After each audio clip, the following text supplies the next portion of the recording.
नमस्कार दोस्तों, डेट है आज की 28 अगस्त 2021 और स्वागत है आपका एडिटोरियल डिस्कशन में। आज तो देखो ज़्यादा अच्छे आर्टिकल्स हैं नहीं। एसेट मोनेटाइजेशन से संबंधित आर्टिकल हैं। ये इशू हम ऑलरेडी डिटेल से डिस्कस कर चुके हैं, लेकिन कुछ नए पॉइंट्स हैं तो इस आर्टिकल को हम डिस्कस करेंगे। यहाँ पे सुप्रीम कोर्ट में जजेस की अपॉइंटमेंट से संबंधित आर्टिकल है। एक आर्टिकल आपको याद होगा पिछले हफ्ते हमने डिस्कस किया था, जिसमें बोला गया था कि 9 जो नाम है वो कोलिजियम के द्वारा रेकमेंड किए गए हैं प्रेसिडेंट को, तो प्रेसिडेंट ने अब उन नामों पर सहमति दे दी है, तो फिर से आर्टिकल आया है। लेकिन एक आर्टिकल हम डिस्कस करेंगे डेली पायोनियर का, इन दोनों के अलावा तीसरा आर्टिकल वो होगा, मतलब डिस्कस सबसे पहले करेंगे, लेकिन आज का जो तीसरा आर्टिकल है वो है इंडियन मिलिट्री में वुमेन एम्पावरमेंट से संबंधित। ये आर्टिकल डेली पायोनियर का है। चलिए डिस्कशन स्टार्ट करते हैं। First important article Indian military में वुमेन एम्पावरमेंट से संबंधित है। आप जीएस पेपर 3 के इस टॉपिक से और जीएस पेपर 1 में जो वुमेन वाला टॉपिक है वहाँ से भी इस आर्टिकल को रिलेट किया जा सकता है। क्या कंटेस्ट है? 18 अगस्त 2021 को सुप्रीम कोर्ट का एक ऑर्डर आया, जिसमें सुप्रीम कोर्ट ने कहा एनडीए का जो एग्ज़ाम है 5 सितंबर को, उस एग्ज़ाम में महिलाओं को भी बैठने दिया जाए। इससे पहले महिलाओं को इस एग्ज़ाम में बैठने की अनुमति नहीं थी। सुप्रीम कोर्ट ने अपने इस डिसीजन में ये भी कहा, देखो ये जो पॉलिसी डिसीजन है ना कि एनडीए की एग्ज़ाम में महिलाओं को ना बैठने देना, ये तो साफ तौर पर जेंडर डिस्क्रिमिनेशन है। मतलब जेंडर के आधार पर आप डिस्क्रिमिनेट कर रहे हो। इससे पहले भी पिछले साल सुप्रीम कोर्ट का एक ऑर्डर आया था, जिसमें सुप्रीम कोर्ट ने कहा था इंडियन आर्मी में जो शॉर्ट सर्विस ऑफिसर्स हैं उनको परमानेंट कमीशन दिया जाए।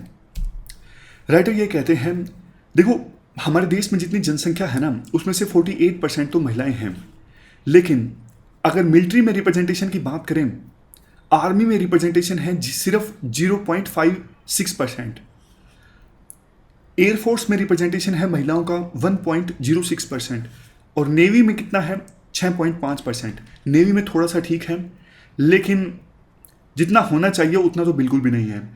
तो हमारी जो डेमोक्रेसी है उसमें देखो ये कतई बर्दाश्त हम नहीं कर सकते कि आज भी पैट्रियार्कल माइंडसेट जो है वो सिस्टम में मौजूद हो। इस लिहाज से देखें तो सुप्रीम कोर्ट के ये जो वर्डिक्ट्स है ना, ये देखो काफ़ी ज़्यादा प्रोग्रेसिव हैं।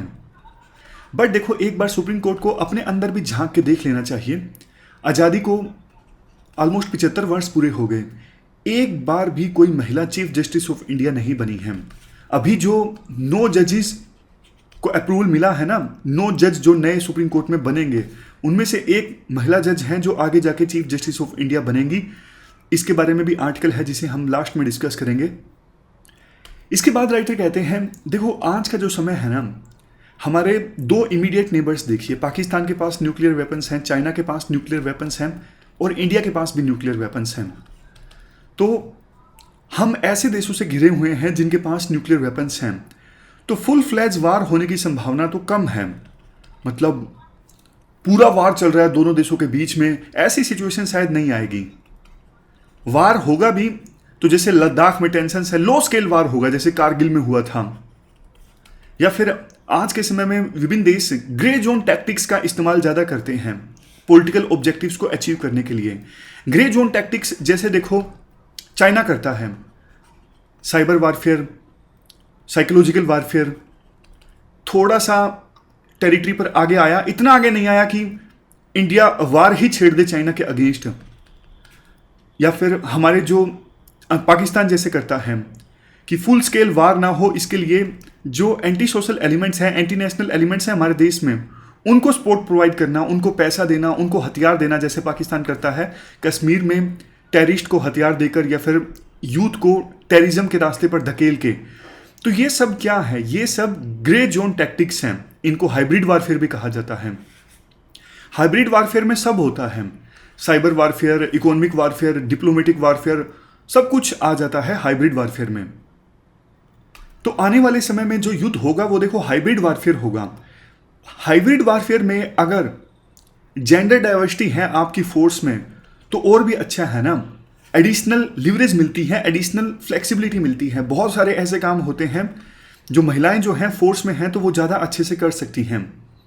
इसलिए आर्मी को अभी अपनी जो कंजर्वेटिवनेस है रूढ़िवादिता जो है उसे छोड़ देना चाहिए और महिलाओं की एंट्री होनी चाहिए हमारी आर्म फोर्सेस में, ना सिर्फ ऑफिसर लेवल पर बल्कि उसके नीचे भी।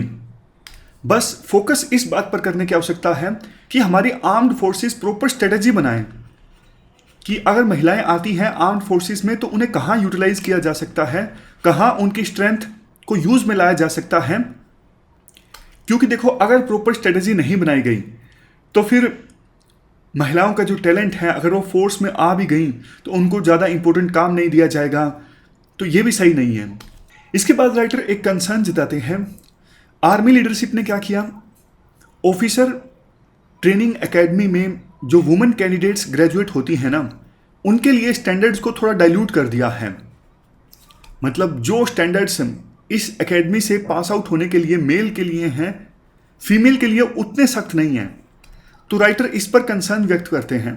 राइटर कहते हैं, जब देखो हम इक्वालिटी की बात करते हैं ना, तो फिर महिलाओं के लिए भी वही स्टैंडर्ड्स होने चाहिए इन कॉलेजेस से पास आउट होने के लिए जो मेल के लिए हैं। क्योंकि जब युद्ध होगा ना, तो एनिमी जो दुश्मन होगा वो ये सोच के कम गोलियां नहीं चलाएगा कि सामने महिलाएं हैं। जब टीम काम करेगी, किसी मिशन पर जाएगी, तो ऐसा नहीं ना कि कुछ जो हमारे जवान हैं या फिर महिलाएं जो हैं फोर्स में हैं, उनके कारण पूरा जो मिशन है वो कॉम्प्रोमाइज हो जाए। युद्ध में ऐसा कुछ देखा नहीं जाता है कि जेंडर कौन है। पहाड़ आपको चढ़ना है तो दोनों को चढ़ना पड़ेगा, महिलाओं को भी पुरुषों को भी। अगर भागना है तो तेज भागना है तो दोनों को सेम स्पीड से भागना पड़ेगा जितना मिशन के लिए आवश्यकता है। तो फीमेल कैंडिडेट्स के लिए स्टैंडर्ड्स को डाइल्यूट करना बिल्कुल भी जरूरी नहीं है, बल्कि महिलाएं जो हैं वो अपने मेहनत करके टैलेंट के हिसाब से उन स्टैंडर्ड्स को अचीव करेंगी। और देखो, सच बात तो ये है कि महिलाओं ने ऐसी कोई डिमांड की भी नहीं है कि उनके लिए जो स्टैंडर्ड्स हैं वो डाइल्यूट किए जाएं। उन्होंने इक्वलिटी मांगी है, उन्होंने कहा है कि हमें बैटलफील्ड में उतरने का मौका दिया जाए, तो वो इन स्टैंडर्ड्स को भी पूरा करेंगी, मेहनत करेंगी। इतिहास में न जाने देखो ऐसे कितने एग्जाम्पल्स हैं जब महिलाओं ने युद्ध के मैदान में बहादुरी, रिजोल्व, लीडरशिप, ये सब क्वालिटीज़ दिखाई हों। कुछ एक का एग्जाम्पल दिया जाता है, रानी अबाका चोटा ऑफ उलाल। इन्होंने पुर्तगालियों को हराया 3 मेजर बैटल्स में। रानी लक्ष्मीबाई झांसी की, रानी रुद्रमा देवी वारंगल की, रानी चेन्नम्मा ऑफ किटूर, और इसके अलावा भी बहुत सारी महिलाओं ने आज़ाद हिंद फौज में रानी ऑफ झांसी रेजिमेंट में काम किया। लास्ट में राइटर कंक्लूजन में यही कहते हैं, देखो ये जो भी ट्रेनिंग एकेडमीज़ है ना, NDA, IMA, officer training academy, इनमें देखो पास आउट होने के लिए जिन फिजिकल स्टैंडर्ड्स की आवश्यकता है और जिन परफॉर्मेंस स्टैंडर्ड्स की आवश्यकता है वो दोनों के लिए इक्वल होने चाहिए, महिलाओं के लिए भी और पुरुषों के लिए भी। इक्वलिटी की जब बात आती है तो किसी भी प्रकार से स्टैंडर्ड को डाइल्यूट नहीं करना चाहिए। तो ये हमने पूरा आर्टिकल डिस्कस किया इंडियन मिलिट्री में वुमेन एम्पावरमेंट से संबंधित। चलते हैं आगे। इसके बाद नेक्स्ट आर्टिकल एसेट मोनेटाइजेशन से संबंधित है। आप जीएस पेपर 3 के इस टॉपिक से आर्टिकल को रिलेट कर सकते हो। देखो, इस नेशनल एसेट मोनेटाइजेशन पाइपलाइन का जो प्रोजेक्ट है, इसके बारे में बेसिक्स से तो आप अवगत हो। ऑलरेडी 2 आर्टिकल्स हम डिस्कस कर चुके हैं। सीधे मुद्दे की बात करते हैं। देखो, राइटर ये कहते हैं, वो प्रोजेक्ट्स, मान लीजिए कोई सरकार का गेस्ट हाउस है, टूटा फूटा पड़ा है, ठीक हालत में नहीं है, लेकिन प्राइम लोकेशन पे है बिल्कुल। अब ये जो एसेट है ना, ये वो एसेट है जो या तो अंडर यूटिलाइज्ड है, पूरी तरह से अनयूटिलाइज्ड है, या फिर इसकी मार्केटिंग अच्छे से नहीं हुई है। तो प्राइवेट कंपनी के पास में इंसेंटिव रहेगा कि वो सरकार से इस साइट के राइट्स ले ले और थोड़ा सा इसमें इन्वेस्टमेंट करे, इस गेस्ट हाउस को ठीक ठाक करे, मतलब रंग रोगन करवा के, ब्रांडिंग अच्छे से करवा के, फिर होटल के तौर पे प्रेजेंट करे और लोग यहाँ पे आके रुके। चूंकि ये प्राइम लोकेशन पे है तो प्राइवेट कंपनी इससे बहुत पैसा कमाएगी। समझ गए? अब देखो, दूसरा केस ये है, सरकार कोई प्रोजेक्ट चला रही है, फॉर एग्जांपल पावर प्रोजेक्ट है। अब वो जो पावर प्रोजेक्ट है ना, वो ऑलरेडी पूरी तरह से यूटिलाइज्ड है, उसमें एफिशिएंसी भी ऑलमोस्ट फुल है। तो प्राइवेट कंपनी को राइट्स दिए जाएंगे, तो फिर वो इस प्रोजेक्ट के साथ क्या करेगी? एफिशिएंसी तो और इंप्रूव कर नहीं सकती वो। तो फिर तो सरकार को, इस प्रोजेक्ट को सरकार जब देगी किसी प्राइवेट हाथों में, तो फिर तो सरकार को कम रेवेन्यू मिलेगा ना। क्यों? क्योंकि प्राइवेट कंपनी को जो प्रोजेक्ट दिया जाएगा तो वो अपना प्रॉफिट भी कमाएगी। एफिशिएंसी तो उतनी ही है ना, मतलब प्राइवेट हाथों में गया तो एफिशिएंसी इंप्रूव नहीं हुई। जितना एफिशिएंट पहले सरकार के हाथों में था उतना ही एफिशिएंट प्राइवेट हाथों में है, तो मतलब रेवेन्यू भी उतना ही होगा जनरेट। जितना सरकार के हाथों में रेवेन्यू जनरेट हो रहा था उतना ही प्राइवेट हाथों में होगा। लेकिन अब प्राइवेट जो कंपनी है वो अपना प्रॉफिट भी कमाएगी। इसका मतलब सरकार का रेवेन्यू कम हो गया अगर उन प्रोजेक्ट्स को प्राइवेट हाथों में दिया जाता है जो ऑलरेडी वेल यूटिलाइज्ड हैं, जहां पे एफिशिएंसी और ज्यादा इंप्रूव नहीं हो सकती। अब आपके मन में एक क्वेश्चन ये जरूर आया होगा, हो सकता है कि थोड़ी इन्वेस्टमेंट करके जो प्राइवेट कंपनी है वो प्रोजेक्ट की ऑपरेटिंग कॉस्ट कम कर दें। हाँ, हो सकता है ये, लेकिन इसके जवाब में राइटर ये कहते हैं, देखो प्राइवेट कंपनी को ना मार्केट से लोन मिलना मुश्किल होता है, लोन महंगा भी मिलता है प्राइवेट कंपनी को मार्केट से, जबकि सरकार ही थोड़ी इन्वेस्टमेंट करके प्रोजेक्ट में ऑपरेटिंग कॉस्ट को कम कर देना, ऑपरेशंस की कॉस्ट को कम कर दे, वो ज़्यादा सही है। क्योंकि सरकार को अगर इन्वेस्टमेंट करनी हो तो सरकार लोन लेगी तो सरकार को सस्ता लोन मिलेगा। सरकार से ज़्यादा किसी की ऑथेंटिसिटी है नहीं ना, सरकार को तो लोन बहुत सस्ता मिल जाता है। और बात रही प्राइवेट कंपनी की, अब कायदे से देखो, जब प्राइवेट कंपनी किसी ऐसे प्रोजेक्ट में इन्वेस्ट करती है ना जो अभी या तो अनयूटिलाइज्ड है या फिर अंडर यूटिलाइज्ड है, तो फायदा होता है। तो प्राइवेट कंपनी को भी फायदा होता है, जनता को भी फायदा होता है, सरकार को भी फायदा होता है, इकोनॉमी को भी फायदा होता है, इकोनॉमी की भी एफिशिएंसी इंप्रूव होती है। लेकिन प्राइवेट कंपनी ना रिस्क कम लेती हैं, वो ऐसे प्रोजेक्ट्स में इन्वेस्ट करने के लिए ज़्यादा इच्छुक होंगी जहां पे ऑलरेडी प्रोजेक्ट जो है वो अच्छा चल रहा है, वेल यूटिलाइज्ड प्रोजेक्ट है, एफिशिएंसी अच्छी है, अच्छा खासा कैश फ्लो हो रहा है। ऐसे प्रोजेक्ट में प्राइवेट कंपनीज इन्वेस्ट ज़्यादा करना चाहेंगी। समझ गए? इश्यूज और भी हैं। एक देखो, लॉन्ग टर्म कॉन्ट्रैक्ट अगर प्राइवेट कंपनी के साथ साइन होगा, मान लीजिए रोड है, रोड के लिए 30 सालों के लिए कॉन्ट्रैक्ट साइन हो गया प्राइवेट कंपनी के साथ में कि 30 साल ये जो रोड है ये आप ही को ऑपरेट करना है, आप टोल लगाओ, कहाँ पे लगाओ, कितना लो, सब कुछ आप डिसाइड करोगे। थोड़ी कंडीशंस लगाई जा सकती हैं।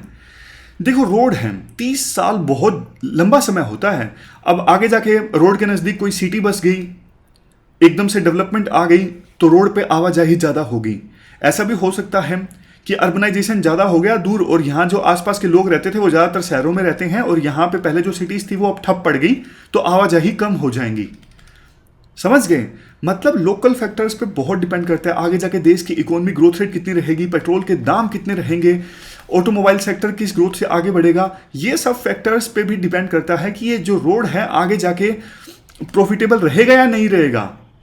और देखो मान लीजिए उतना प्रॉफिटेबल नहीं है तो राइटर क्या करेगा, घाटे में, जो राइटर कह रहा हूँ सॉरी, प्राइवेट कंपनी जिसने ठेका लिया है वो क्या करेगा, घाटे में जाने की कोशिश नहीं करेगा, वो टोल बढ़ा देगा। टोल पहले अगर 50 का था तो 200 का कर देगा, उसको तो प्रॉफिट कमाना है ना।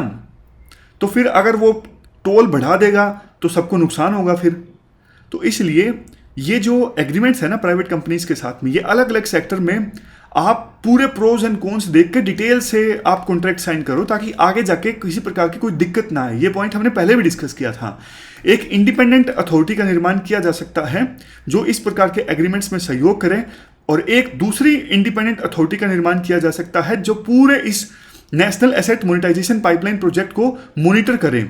बाकी तो देखो राइटर के द्वारा लास्ट में यही बोला जाता है, ये जो प्रोजेक्ट है ना, ये प्रोजेक्ट तो अच्छा है लेकिन एग्जीक्यूशन अच्छा होना चाहिए, सोच समझ के होना चाहिए। हर एक सेक्टर की निटी-ग्रिटीज में जाना जरूरी है इस प्रोजेक्ट को सफल बनाने के लिए। इसके बाद नेक्स्ट आर्टिकल सुप्रीम कोर्ट में जजेस की अपॉइंटमेंट से संबंधित है। आप जीएस पेपर 2 के इस टॉपिक से आर्टिकल को रिलेट कर सकते हो। देखो कोलिजियम ने 9 जजों के नाम रेकमेंड किए थे और राष्ट्रपति ने उन पर मोहर लगा दी है बहुत जल्दी। अदरवाइज देखो आमतौर पे ऐसा होता नहीं है, सरकार यानी प्रेसिडेंट बहुत समय तक कई बार फाइल रोक के रखते हैं, इसलिए देरी हो जाती है जजेस की अपॉइंटमेंट में। लेकिन इस बार कोऑपरेशन काफ़ी अच्छा देखने को मिला जुडिशरी और एग्जीक्यूटिव के बीच में। इससे पहले देखो 2 साल पहले अपॉइंटमेंट्स हुई थी, उसके बाद कई सारी वैकेंसीज खाली हो गई थी। एक साथ 9 जज जो है अब सुप्रीम कोर्ट में अपॉइंट हो चुके हैं। सुप्रीम कोर्ट की जो स्ट्रेंथ है वो अब 33 हो जाएगी और सैंक्शन स्ट्रेंथ कितनी है 34, यानी एक वैकेंसी अभी सिर्फ खाली रहेगी। अच्छी बात यह है कि 9 जो जज अब बने हैं नए सुप्रीम कोर्ट में, उनमें देखो 3 महिलाएं हैं, जिसमें से एक जस्टिस BV नागरत्ना, ये तो देखो आगे जाके देश की पहली women chief justice of India बनेंगी। अच्छी बात ये भी है, अलग अलग हाई कोर्ट्स को रिप्रेजेंटेशन मिलेगा, यानी 9 जजेस के अपॉइंटमेंट में डाइवर्सिटी को भी ध्यान में रखा गया है। PS नरसिम्हा, ये देखो एडिशनल सोलिसिटर जनरल थे और वकील थे, इनको सीधा एंट्री मिली है सुप्रीम कोर्ट में जज के तौर पर। ये भी आगे जाके चीफ जस्टिस ऑफ इंडिया बनेंगे। लेकिन देखो एक कंसर्न ये है, जस्टिस अखिल कुरैशी, ये अभी त्रिपुरा हाईकोर्ट के चीफ जस्टिस हैं। ये हाईकोर्ट जजेस की जो ऑल इंडिया सीनियरिटी लिस्ट है ना, उनमें उस लिस्ट में इनका नाम काफ़ी ऊपर है। पहले जब इनको chief justice of Madhya Pradesh बनाया गया था, तब भी थोड़ा विवाद सा हो गया था, बाद में इनको ट्रांसफ़र कर दिया गया त्रिपुरा हाईकोर्ट में, और अब ये त्रिपुरा हाईकोर्ट के चीफ जस्टिस हैं। उम्मीद की जा रही थी कि इनको भी सुप्रीम कोर्ट का जज बनाएंगे, मतलब कोलिजियम इनके नाम को भी शामिल करेगा रिकमेंडेशन में, लेकिन ऐसा हुआ नहीं। और एक चीज़, जस्टिस रोहिंटन नरीमन, ये देखो सुप्रीम कोर्ट के जज थे, अब रिटायर हो चुके हैं, ये कोलिजियम में थे। और एक खास बात, इनके रिटायरमेंट के बाद कोलिजियम ने ये 9 नाम फाइनल किए हैं। तो ऐसा लगता है कि इनका विरोध था कुछ नामों को लेके, तभी नामों पर सहमति नहीं बन पा रही थी, लेकिन इनके रिटायरमेंट होने के तुरंत बाद 9 नामों पर सहमति बन गई। लास्ट में कंक्लूजन में ये कहा जाता है, देखो कोलिजियम सिस्टम जो है वो इंडियन पॉलिटी का एक यूनिक फीचर है। बहुत कम देशों में ऐसा होता है कि एग्जीक्यूटिव का कोई रोल ना हो जजेस की अपॉइंटमेंट में, लेकिन हमारे देश में ऐसा है। तो फिर कोलिजियम के ऊपर जिम्मेदारी और भी ज़्यादा बढ़ जाती है कि जनता का जो विश्वास है, पूरी इंडिया की डेमोक्रेसी का जो विश्वास है कोलिजियम में, वो टूटना नहीं चाहिए। जो जजेस की अपॉइंटमेंट है वो बिल्कुल ट्रांसपेरेंट और फेयर मैनर में होनी चाहिए, और सोशल और रीजनल रिप्रेजेंटेशन का भी ख्याल रखना चाहिए जजेस की अपॉइंटमेंट में। तो ये हमने इशू डिस्कस किया सुप्रीम कोर्ट में जजेस के अपॉइंटमेंट से संबंधित। कुछ खास पॉइंट्स तो निकल के आते नहीं, 3-4 दिन पहले हमने ये आर्टिकल इस प्रकार का डिस्कस किया था। तो ये थी हमारी आज की डिस्कशन। इस डिस्कशन में फिलहाल इतना ही है। Thank you very much for discussion.